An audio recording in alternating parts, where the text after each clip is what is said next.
Assalamualaikum warahmatullahi wabarakatuh. Bismillahirrahmanirrahim.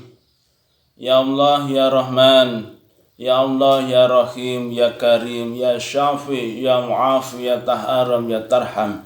Bisifai wal afiyah, wassalamah wasihah, wa tulil umur, wa ziyadatan ilmi.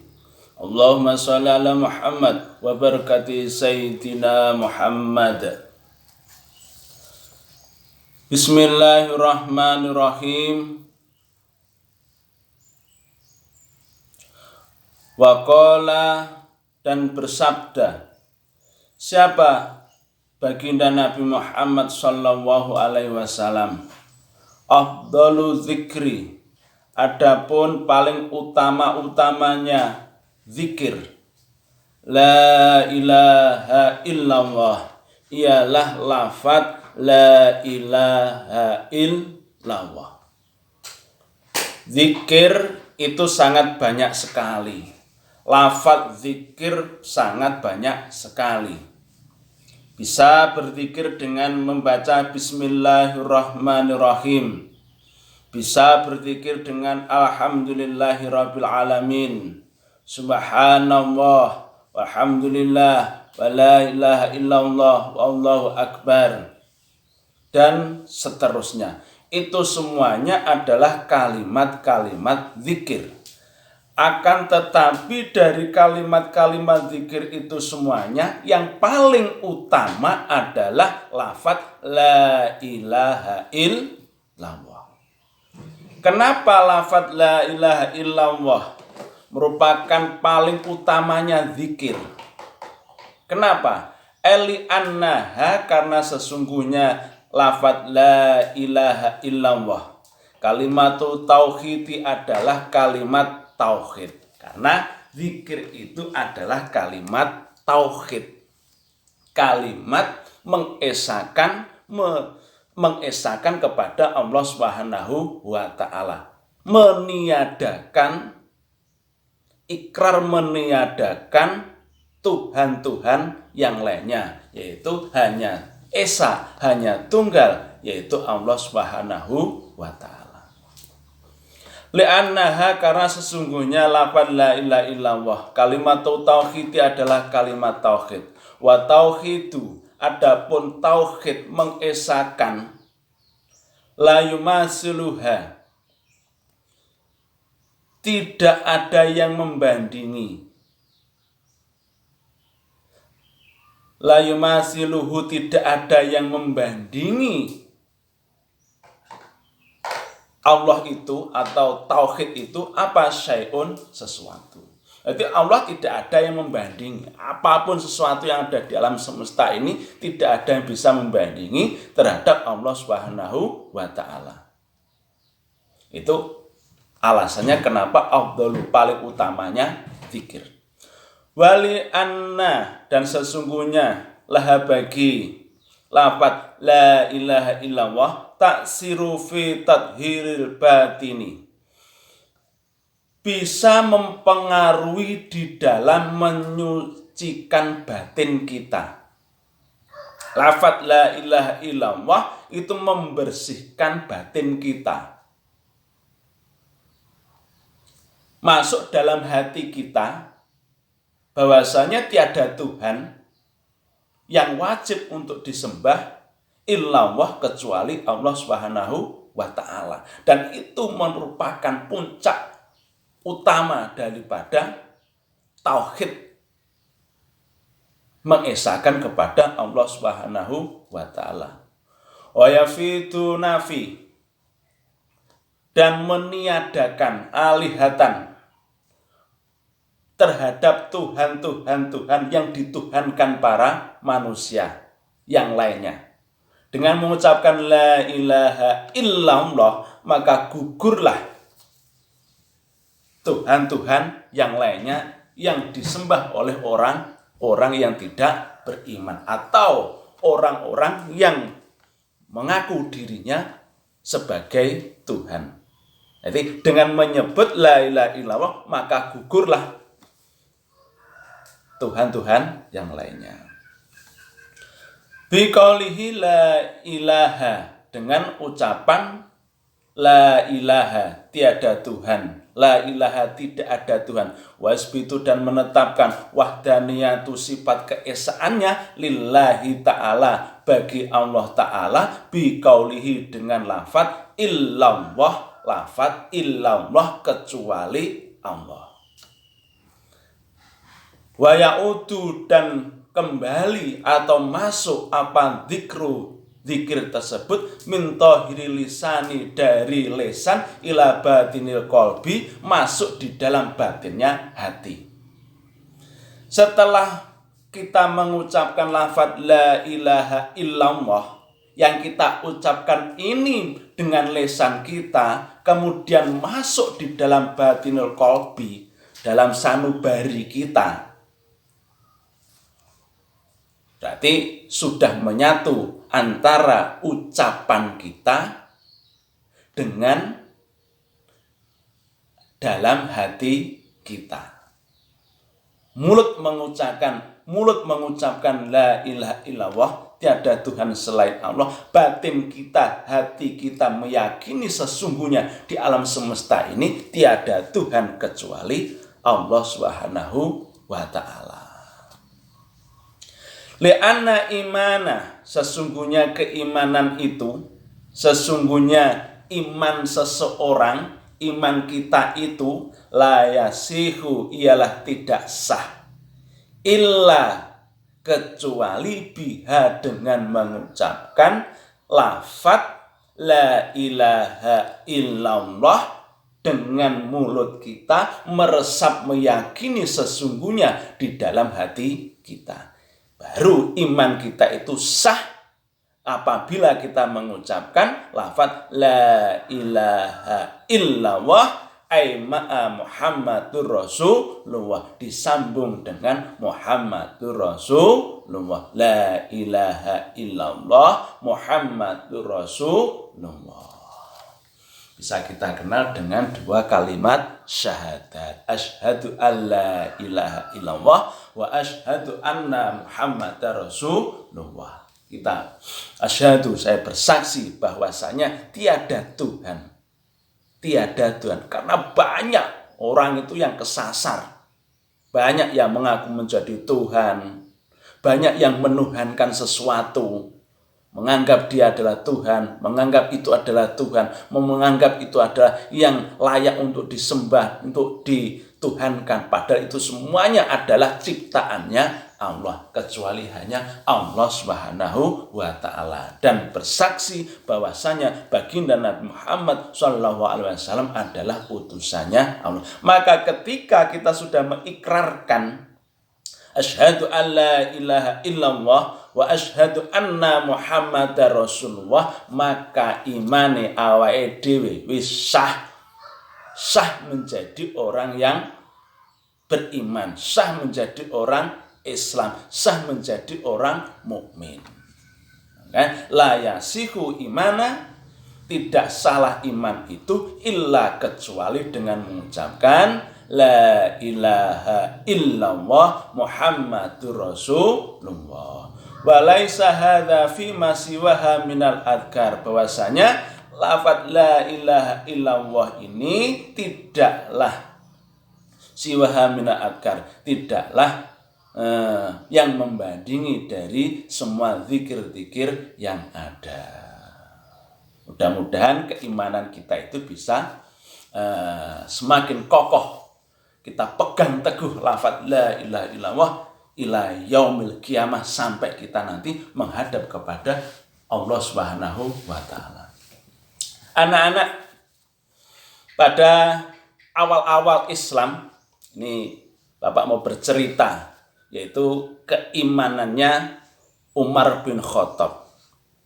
Kita tahu Umar bin Khattab ini adalah sahabat Nabi yang gagah perkasa, sahabat Nabi yang mendapat julukan Al-Faruq, yaitu dijuluki Al-Faruq oleh baginda Nabi itu karena bisa memisahkan antara kebatilan dan kebenaran.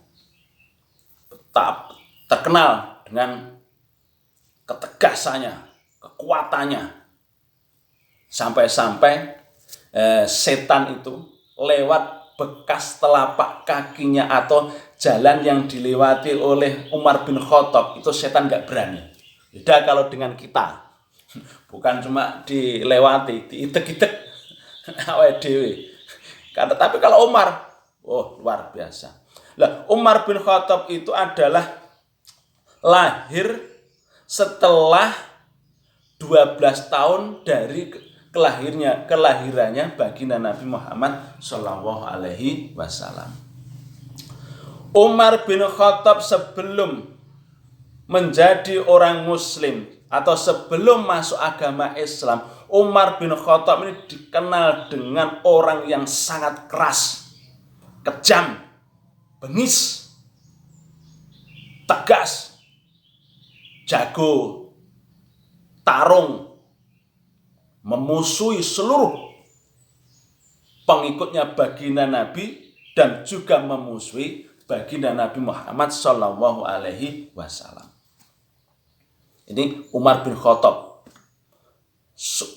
Pokoknya semua pengikutnya Nabi itu dimusuhi oleh Umar bin Khattab. Nah, Umar bin Khattab itu masuk Islam pada tahun ke-6 kenabian. Apa yang melatar belakangi sehingga Umar bin Khattab yang terkenal dengan orang yang sangat benci kepada Rasulullah, memusuhi seluruh pengikutnya Rasulullah, apa yang melatar belakangi? Pernah suatu saat itu Umar bin Khattab secara sembunyi-sembunyi, diam-diam itu mengikuti apa yang dilakukan oleh Rasulullah SAW, yaitu ketika Rasulullah itu sholat di Masjidil Haram.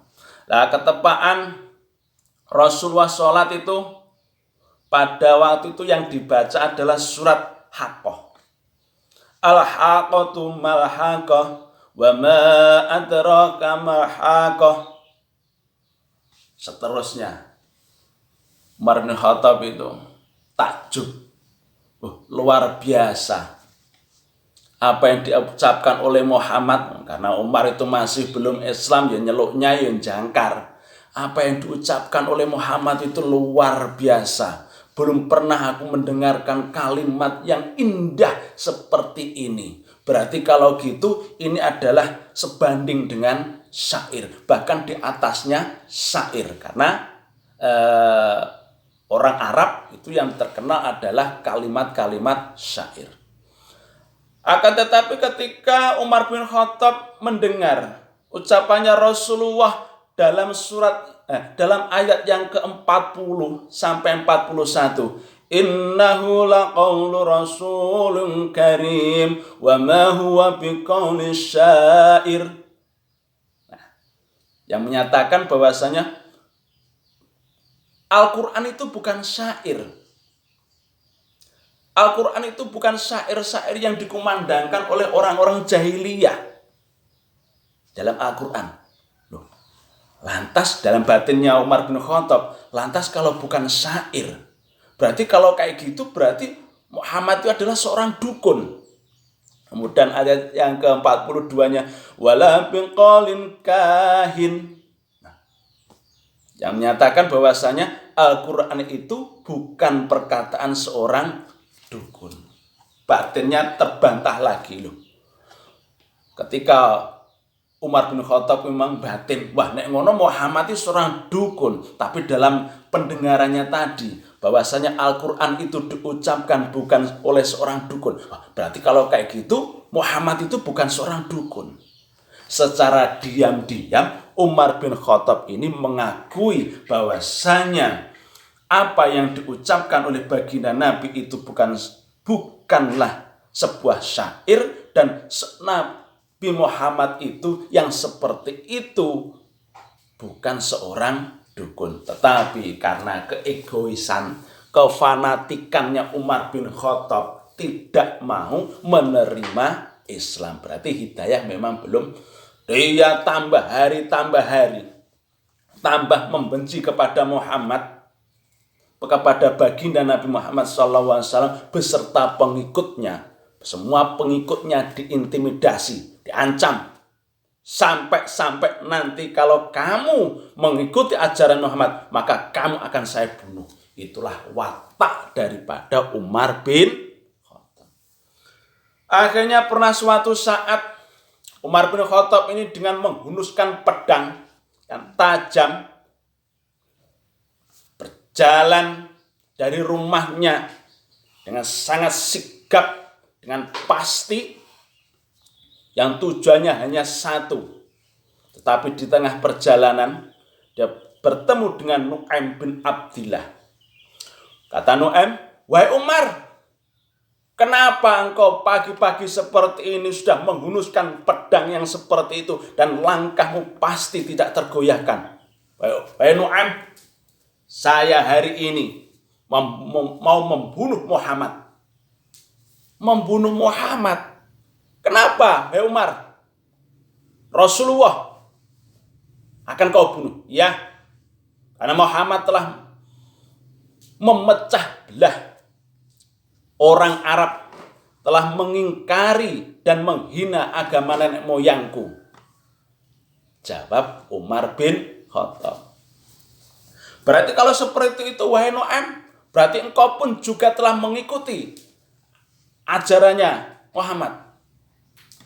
"Wahai Umar," kata Nu'aim, "maukah engkau aku beritahu sesuatu yang mencengangkan lagi dibanding itu?" "Apa Nu'aim?" kata Umar. "Wahai Umar, ketahuilah adikmu beserta iparmu."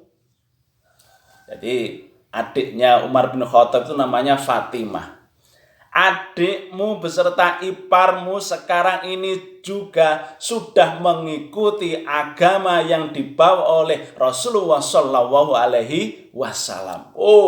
Akhirnya Umar bin Khattab ini yang semula ingin membunuh Rasulullah karena telah menyebarkan agama baru, agama tauhid, ternyata adiknya sendiri pun juga telah ikut kepada Rasulullah. Marahnya minta ampun, langsung balik kanan, maju jalan, langsung dicari, langsung mendatangi rumahnya adiknya Fatimah.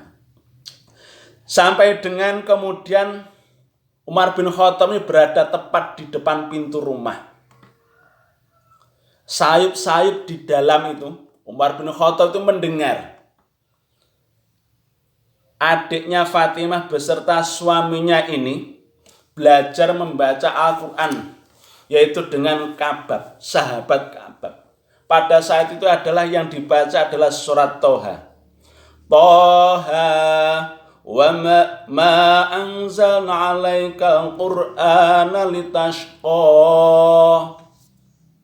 Yang seterusnya dibaca. Suaranya bacaan itu kok merdu sekali. Kok bahasanya asing. Belum pernah aku mendengarnya. Sama seperti tempo lalu yang aku mendengar ketika Muhammad itu membaca ayat ketika dia melakukan sholatnya batinnya. Tetapi karena Umar bin Khattab itu sudah dikuasai oleh hawa amarahnya, dodoklah pintu. Dok, dok, dok. "Wahai adikku, bukakan pintu." Kayaknya Umar itu nggak pernah berkata halus, itu nggak pernah. Tegas, kasar. "Bukakan pintunya. Wahai adikku, bukakan pintunya." Dok, dok, dok. Nah, adiknya Fatimah beserta suaminya, beserta sahabat Nabi yang bernama Kabab, ini ketakutan, gemetar. Wah, ini kakakku Umar. Kita tahu Umar bagaimana peraihnya. Tegas, tega, dan seterusnya. Akhirnya sahabat Nabi yang bernama Kabab ini sembunyi, bukakan pintu. "Wah adikku, aku dengar engkau telah kembali atau telah meninggalkan ajaran nenek moyang dan engkau mengikuti agama yang dibawa oleh Muhammad. Dan aku tadi mendengar apa yang kamu baca tadi itu adalah persis dengan apa yang dibaca oleh Muhammad." Jawab adiknya, "Baik Umar, saya tidak membaca apa-apa. Tadi itu saya biasa-biasa aja." Dengan hati gemetar. "Bohong. engkau telah keluar dari agama nenek moyang. Kemudian Fatimah adiknya, wahai Umar, bagaimana pendapatmu andai kata aku tidak menemukan sebuah kebenaran dari agama nenek moyangmu yang selama ini kita ikuti? Ketika adiknya menjawab seperti itu, Umar bin Khattab langsung menampar wajahnya. Kau waplok, dawar, limpung, tersungkurlah adiknya. Wajahnya ini berdarah-darah. Ketika Umar bin Khattab yang keras, yang tegas, yang seperti itu melihat adiknya tersungkur karena dipukul, wajahnya berdarah, ternyata ada dalam dirinya itu iba, kasihan. Wahai adikku, ketika sudah seperti kasihan, mana lembaran yang tadi kamu baca? Coba, saya ingin melihat, saya ingin membacanya. Karena lihat nadanya Umar bin Khattab itu sudah mulai menurun. Tidak seperti yang pertama. Akhirnya adiknya itu memberanikan diri. Keberaniannya muncul. Wahai Umar, engkau adalah orang yang kotor. Kitab suci ini adalah suci. Maka tidak pantas engkau memegang ayat Al-Quran yang suci ini. Kalau engkau mau memegang, maka mandilah dulu. Akhirnya Umar bin Khattab kemudian mandi. Setelah mandi selesai, lembaran tadi itu dibaca mulai dari Toha ma anzalna 'alaikal qur'ana litashqa, seterusnya. Hatinya itu damai, hatinya itu tenang, hatinya itu tentram. Wahai adikku, hatiku damai sekali setelah membaca ayat ini. Aku belum pernah menemukan kata-kata mutiara, kata-kata yang indah sampai menembus sanubariku. Untuk itu adikku, tolong antar aku kepada Muhammad. Ketika mendengar jawaban seperti itu, sahabat Abab yang sembunyi tadi itu kemudian keluar. Wahai Umar, aku berdoa, mudah-mudahan engkau adalah orang yang pernah didoakan oleh Rasulullah. Karena suatu saat, pada saat itu Rasulullah pernah berdoa, Allahumma zayyid islama bihadil umaroini. Ya Allah, kata Rasulullah dalam doanya itu, kuatkanlah Islam dengan masuknya Islam salah satu di antara umaroini. Dua Umar. Siapa dua Umar itu? Satu Umar bin Khattab, yang satunya Umar bin Hisham, yaitu alias Abu Jahal. Mudah-mudahan engkau yang dimaksud, yang diridhoi, yang diijabahkan oleh Allah Subhanahu wa ta'ala. Akhirnya anak-anak, Umar bin Khattab tetap dengan membawa pedangnya terhunus, yang mendatangi rumahnya Rasulullah. Pintunya ditutup. Dok. Hai Muhammad. Wah, semua sahabatnya di dalamnya itu semua gemetaran, dilihat, wah yang datang ini Umar. Wah, semuanya ketakutan. Tapi akhirnya sahabat Hamzah ini adalah masuk Islamnya itu 3 hari sebelumnya daripada Umar bin Khattab. Bukakan pintu. Sahabat Hamzah ini juga termasuk orang yang tegas juga. Bukakan pintu. Kalau nanti Umar bin Khattab itu berani-berani memusuhi, berani-berani mengganggu Rasulullah, maka saya akan menghadapinya. Bukakan pintunya. Dibukakan pintu, akhirnya sampailah kemudian Umar bin Khattab ini berjumpa di hadapannya Rasulullah SAW. Dengan tegas dia mengatakan, asyhadu alla ilaha illallah wa asyhadu anna Muhammadar Rasulullah. Dengan seperti itu akhirnya Umar resmilah menjadi seorang muslim, orang yang masuk Islam. Langsung seketika mengumumkan, wahai Rasulullah, mulai saat ini Janganlah engkau berdakwah secara sembunyi-sembunyi, maka berdakwahlah secara terang-terangan. Maka nanti kalau ada apa-apa, sayalah yang akan melindunginya. Wah, akhirnya sahabat semuanya itu dengan perkataannya Umar membaca syahadat yang diikuti dengan sumpahnya yang seperti itu, semua sahabat itu membacakan takbir, Allahu Akbar, Allahu Akbar, Allahu Akbar, merupakan kebesaran daripada Allah Subhanahu wa Ta'ala. Sehingga dengan masuknya Umar bin Khattab masuk agama Islam, Islam semakin kuat, Islam semakin menyebar ke seluruh kemana-mana. Makanya Umar bin Khattab itu mendapat julukan Umar bin Khattab Al-Faruq, yaitu pemisah, pemberani antara kebatilan dengan kebenaran. Mudah-mudahan artinya tidak ada yang tidak mustahil di dunia. Semuanya adalah haknya Allah. Semuanya adalah kehendaknya Allah. Hidayah itu akan turun diberikan kepada siapa saja. Umar bin Khattab yang awalnya kafir, yang awalnya memusuhi kepada Rasulullah, sehingga akhirnya pun juga cinta dan menjadi sahabat kalangan atas dan merupakan nomor 2 daripada Khalifatur Rasyidin. Anak-anak, mudah-mudahan kita bisa meneladani daripada sifat dan keberaniannya Umar bin Khattab, sehingga kita itu semuanya kalimat tauhid la ilaha illallah kita bawa nanti sampai menghadap kepada Allah Subhanahu wa Ta'ala dalam keadaan husnul khotimah. Amin amin ya rabbal alamin. Wallahu muwaffiq ila aqwamit thariq. Wassalamualaikum warahmatullahi wabarakatuh.